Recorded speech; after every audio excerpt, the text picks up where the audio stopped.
Tongue Meets the Lion by me, a genuine Canadian. All of this is written by me at home. This is home. I'm a home person writing homemade material. I knew both of you would be here, said the Hatter's hat, the minute the White Knight tapped me. You look, said the King of Hearts to the Master, like you have been someplace very dirty indeed. I thought, replied the Master, that Wonderland prided itself on good, clean fun. It does, actually. I fall into the mud head first all the time, said the White Knight. You have put your head, said the White Rabbit to the Master, somewhere you shouldn't. You need to dip your head in a well, remarked the Hatter. I was on my way to do just that, replied the Master.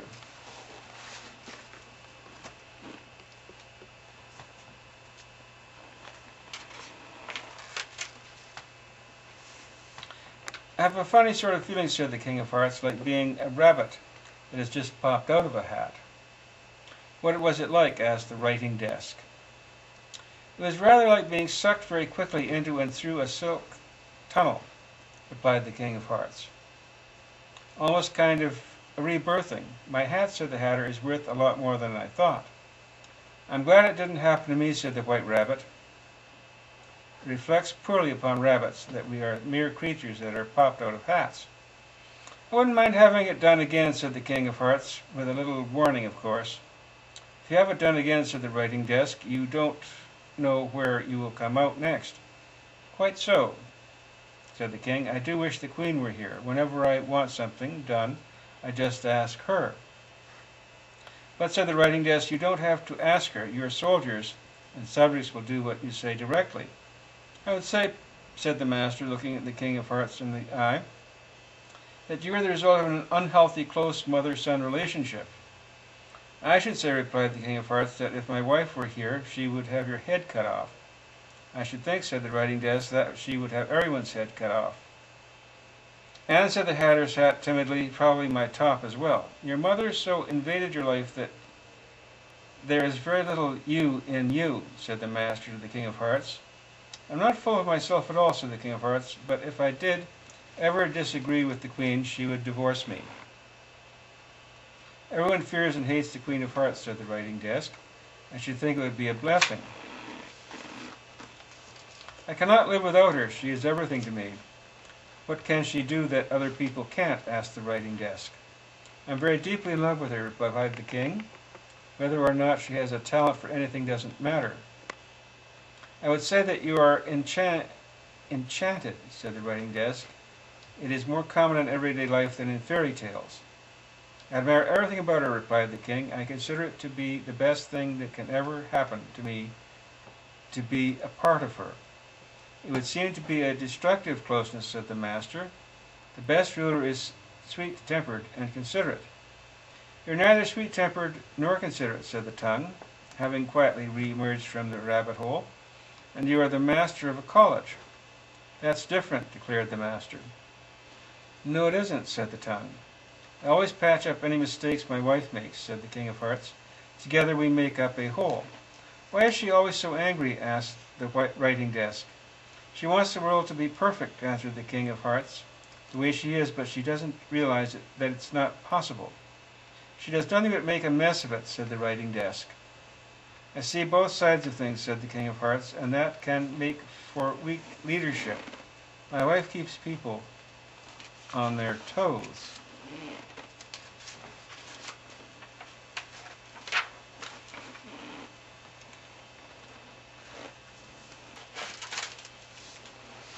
You love your wife too much for your own good, said the Master, because your relationship with your mother was over close.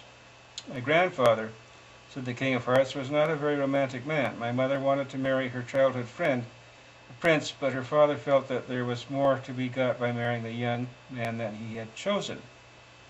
He punished my mother by locking her up in a dark tower for 7 years. Her will was never broken, but as the 7 years were coming to a close, the food was getting low, so she had her maid worked at dislodging some of the stones to get out. What they found was total devastation. She traveled a great distance but couldn't get work doing anything.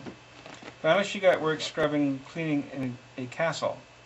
Because the person chosen as the bride for the prince was so ugly in body and spirit that she feared to show herself in public, my mother was asked to be her stand-in in public for the wedding.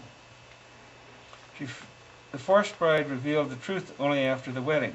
The prince recognized my mother, despite the changes brought about as a result of the long imprisonment, and sent the witch on her way. The moral of that story is, said the master, that you should not let anyone stand in for you on your wedding day. The good character of your mother, said the writing desk, says nothing about your wife. She is a very loving mother, said the King of Hearts. Your mother didn't know enough to pull back from you, said the master. I've always had a reputation for being clumsy, said the king, and when I was courting my wife, her father, I was a prince then and he a king, had a glass mountain built. He laughed and told me I could have his daughter's hand in marriage only if I could cross over the mountain without slipping and falling. My sweetheart set out with me, and I almost fell several times with her father jeering at me.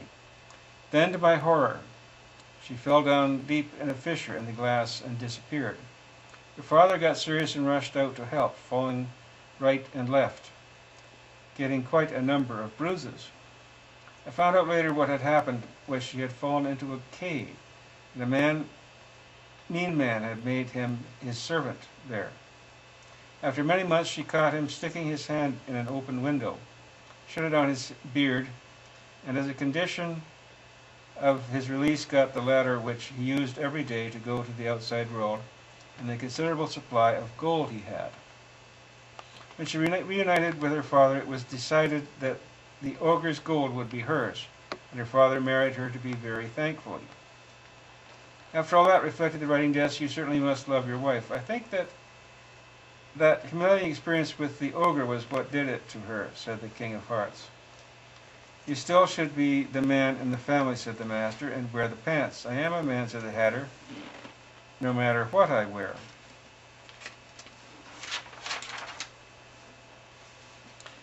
Did you ever resist your mother's authority? Asked the master. I still long for her, answered the King of Hearts.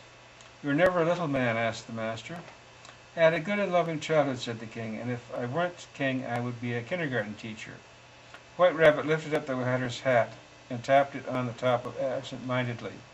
Grr, grr, out popped a lion. I am the king of beasts, proclaimed the lion. Off with his hat, the King of Hearts. I mean, very much believe you. You had better, said the lion in a whiny sort of voice. The hatter trembled and hid under the writing desk. Perhaps, said the master, his teeth chattering, you can help me get into Wonderland. Being the great king of beasts, I am sure you will grant my request. Pleased to be of service, declared the White Rabbit, nervously as always. May I shake your hand? Asked Humpty Dumpty. Not until you have proven yourself, said the lion. Of course, said Humpty Dumpty, bowing graciously. Oh dear, exclaimed the King of Hearts. I wish my wife were here. The Queen of Hearts, said the master, would likely have your head cut off. No one cuts the head off the king of beasts, shouted the lion shrilly. But of course, said the White Rabbit meekly. Hatter, said the lion, I should like to have your hat. Take it, replied the Mad Hatter, his teeth chattering. Keep it. The lion put it on his head. This looks better on me, said the lion, than on you. To be sure, replied the Mad Hatter, his teeth still chattering. You have a rather shrill voice for a king of beasts, said the tongue. Hold your tongue, said the lion to the tongue, or I shall make a giant tongue sandwich out of you. Please spare me, said the tongue in her sweet girlish voice. Mercy doesn't come easy, said the lion, to a king of the beasts. Consider, said the King of Hearts, she is only a tongue. When the Queen of Hearts turns crimson with fury, said the tongue sweetly, she glares like a wild beast. You haven't done that so far. As king of the beasts, said the lion, I don't have to glare. Tee-hee, said the tongue. Be silent, said the lion, or you shall be my sandwich. That might not be such a bad idea, answered the tongue. I might just swallow you all in one gulp, replied the lion. Tee-hee, said the tongue once again. I am glad, said the lion very self-importantly, that you are so impressed with me. I could not be otherwise, giggled the tongue. I am all tongue, and I do nothing but sing your praises. You have my permission, said the lion, to do so. Did I ever tell you how many foes I have slain? Asked the lion, looking up at the sky. I know, please do, said the tongue very sweetly and respectfully. 404, declared the lion, tossing his head in the air. That many, cooed the tongue. You are my favorite lion in all the world. I'll be your tongue sandwich any day. Oh, said the lion, I'd lunch on you right now, but I would need a huge loaf of bread and some hay, just to dress it up, of course. Eat me, cooed the tongue. I cannot live without a big, strong lion like you. I'm your king, replied the lion. You are my slave. Any day you be strong, big, strong brute. Any time you want, cooed the tongue. Lick my face, slave, ordered the lion. With pleasure, oh, with pleasure, answered the tongue very obligingly, doing exactly what she was told. A great lion like me, said the lion, deserves great pleasure. Do you ever, cooed the tongue. I could lick that smooth, beautiful fur of yours all day. If I tell you to, said the lion, then you will have to. Like the good slave that I am, replied the tongue, of course. If you do a good job, said the lion, I may give you permission to be my slave. I am the king around here, said the King of Hearts. You are supposed to be my slave. Oh, said the tongue, but you don't have such a gorgeous fur coat. Oh, said the tongue, cooing, I'm sure you could write letters. I could write letters for you, and even make hats. You look great without a hat. I'm sure she could too, said the Mad Hatter. Might I have my hat back? I'll think about it, said the lion. That's telling him, said the tongue. Oh, my lion, you are second to nobody. I can assure you, said the lion, pulling away a little, that nobody's a second to me. Temper, temper, said the tongue. I rather like a little bit of that now and then. I love snaps, snails, and puppy dogs' tails. That's what little boys are made of, replied the lion proudly, but I am pure lion. You beautiful, beautiful brute, you, giggled the tongue. Nobody would ever think of contradicting you, said the Hatter to the lion. Well then, said the tongue, nobody is in for a lot of bites and scratches. The day nobody thinks of contradicting me, said the lion, will be his last. Why don't you get some of those bites and scratches first, cooed the tongue, before you start wasting them on nobody. I'll be merciful with you, said the lion. You are doing such a good job of washing my coat. What's mercy you're going to give me now, cooed the tongue. I'll just have to do something bad, so you won't give me too much mercy.